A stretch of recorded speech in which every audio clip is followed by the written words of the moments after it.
Hello everyone, welcome to aspirations of life. आज के video में मैं आपसे बात करूंगी हेयर केयर टिप्स के रिगार्डिंग। क्या आप भी उन लोगों में से हैं जिनको लंबे घने खूबसूरत बाल तो पसंद हैं, लेकिन उनके बिजी स्केड्यूल की वजह से वो अपने बालों के लिए टाइम नहीं निकाल पाते, अपने बालों की केयर नहीं कर पाते? तो चलिए आज मैं आपके साथ कुछ ऐसे हैक्स शेयर करूंगी जिनको अपनी लाइफ में इस्तेमाल करते हुए आप अपने बालों को बिना टाइम स्पेंड किए हुए, बिना बहुत ज़्यादा एक्टिविटीज़ किए हुए आप अपने बालों को रेगुलर लाइफ में भी बहुत लंबा, घना और काला कर सकते हैं।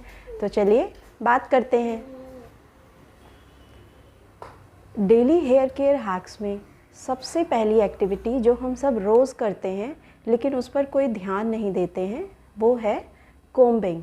Combing is the most essential activity for our hair. हम रोज़ ही कोम्बिंग करते हैं लेकिन हमें पता नहीं होता कि एक्चुअली हमें कैसे कोम्बिंग करनी है। तो चलिए आज मैं आपको बताती हूँ कोम्बिंग करने का सही तरीका। सबसे पहले तो आपको अपने हेयर के लिए एक स्पेशल कोम ख़रीदनी चाहिए जिसको ब्रॉड टूथ कोम कहते हैं। उससे क्या होगा, आपके बाल आपस में फंसेंगे नहीं। जो फंसे हुए बाल होते हैं उनको आपको छुड़ाने में बहुत इजीली आप उसको छुड़ा सकते हैं। दूसरा, आप उससे बहुत ज़्यादा प्रेशर भी नहीं लगेगा आपके बालों पे, जिससे बालों में प्रेशर डेवलप नहीं होगा तो बाल टूटेंगे नहीं। कोम्बिंग करने के लिए मोस्टली हम क्या करते हैं, यहाँ से कोम्ब करना शुरू करते हैं, बट एक्चुअली हमें क्या करना चाहिए, कोम्बिंग हमेशा नीचे से करनी चाहिए, डाउन टू अप कोम्बिंग करनी चाहिए। आप करके देखिएगा, इससे आपके बाल इतने इजीली सुलझ जाएंगे कि जो आपका एक्सट्रीम हेयर फॉल होता था कोम्बिंग में वो बिल्कुल कम हो जाएगा। और हमेशा ध्यान रखिए, कोम्ब करते समय बालों को खींच के ना कोम्ब करें, बहुत ही हल्के हल्के हाथों से उनको छुड़ाते हुए चलें। और कोम्बिंग इतना स्पेशल स्टेप है हमारे हेयर की ग्रोथ के लिए, हेयर केयर के लिए, क्योंकि कोम्बिंग से ब्लड सर्कुलेशन इंक्रीज़ होता है हमारी स्कैल्प का। ब्लड सर्कुलेशन अगर किसी भी बॉडी ऑर्गन का अच्छा होगा तो वो बॉडी ऑर्गन हेल्दी हो जाएगा। तो we always try to do at least 2 times combing in a day. It is must for us. अब बात कर लेते हैं सेकेंड हैक की, जो कि हम हमेशा करते हैं पर कई बार हम ऐसी गलती कर देते हैं जिसकी वजह से शैम्पू जो कि ओवरलोडेड है केमिकल्स से, हमारे हेयर में उनका डिपोजिशन शुरू हो जाता है। एज अ रिज़ल्ट हमारी स्कैल्प बहुत ज़्यादा ड्राई हो जाती है, उसके पोर्स बंद हो जाते हैं और हेयर फॉल शुरू हो जाता है। तो चलिए जान लेते हैं शैम्पू को यूज़ करने का सही तरीका क्या है। जब भी आप शैम्पू करें, शैम्पू को हमेशा डाइल्यूटेड फॉर्म में यूज़ करें। डाइल्यूटेड फॉर्म मतलब आपको शैम्पू मग में, जिससे आप नहाते हैं, मग में शैम्पू डाल लीजिए और उसमें उतने ही अमाउंट में या उससे थोड़ा ज़्यादा अमाउंट में वाटर ऐड कर लीजिए। इससे क्या होता है, जो केमिकल्स होते हैं वो थोड़ा सा डाइल्यूट हो जाते हैं और हमारे हेयर पे उतना हार्श इफ़ेक्ट उनका नहीं शो होता है।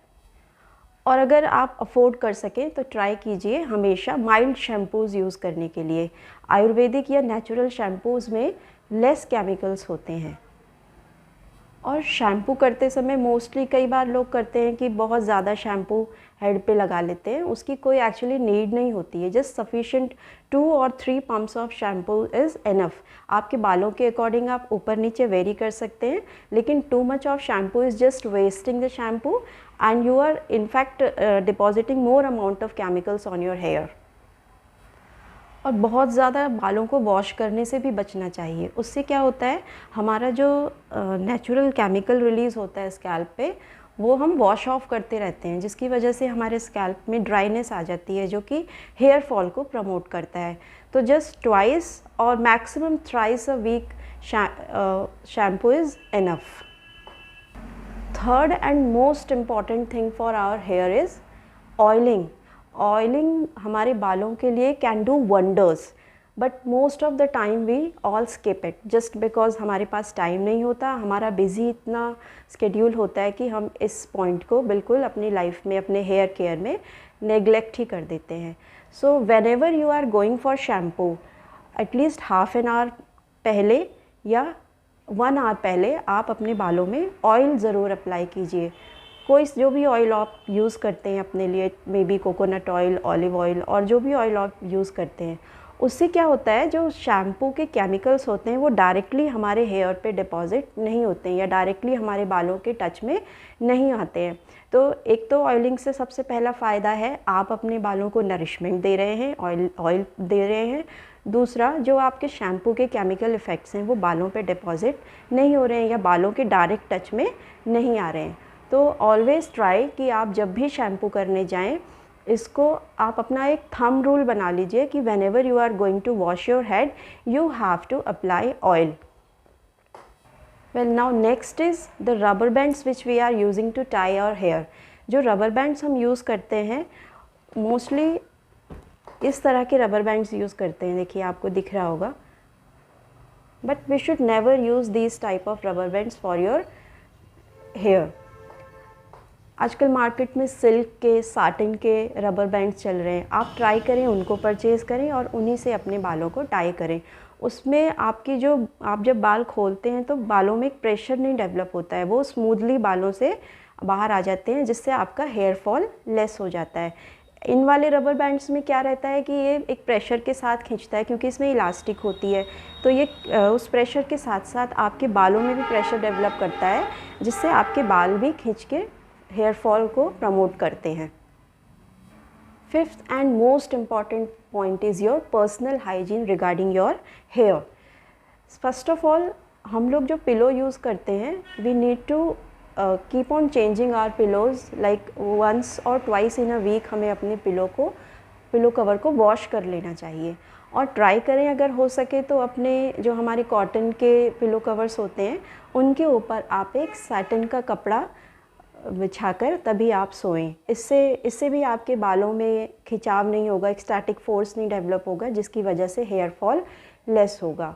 एंड मोस्ट इम्पॉर्टेंट थिंग, जो आप कोम यूज़ करते हैं उसको एटलीस्ट 15 to 20 डेज़ में आप वॉश ज़रूर करें, या जो भी आपकी हेयर एक्सेसरीज़ हैं उनको भी ज़रूर वॉश करें। जैसे हम अपने कपड़े वॉश करते हैं, अपनी बेडशीट वॉश करते हैं, बट जनरली लोग अपने रबर बैंड्स को और अपनी कोम्स को वॉश करना भूल जाते हैं। But keep in mind that you have to wash your hair accessories also, because उसमें भी धीरे धीरे क्या होता है, बहुत सारे जर्म्स, बैक्टीरियाज़ वगैरह डिपॉजिट होने लगते हैं, और जब हम उनका अपने हेयर पे, स्कैल्प पे यूज़ करते हैं तो वो वहाँ पर अपना इन्फेक्शन भी छोड़ते हैं। तो this is the most important point which includes hair growth. इसमें आई होप आपको ये मेरे 5 रूल्स क्लियरली समझ आए होंगे, और अगर कोई भी कन्फ्यूज़न है तो प्लीज़ कमेंट सेक्शन में कमेंट करके पूछिए। आज के लिए इतना ही, मिलते हैं नेक्स्ट वीडियो में। आप सभी से मेरी रिक्वेस्ट है, do like my video, keep on sharing it with your friends and family, and please write your comments in the comment section. Friends, मिलते हैं नेक्स्ट वीडियो में एक नए टॉपिक के साथ, नए इन्फॉर्मेशन और नई नॉलेज के साथ। Till then, take care, bye bye.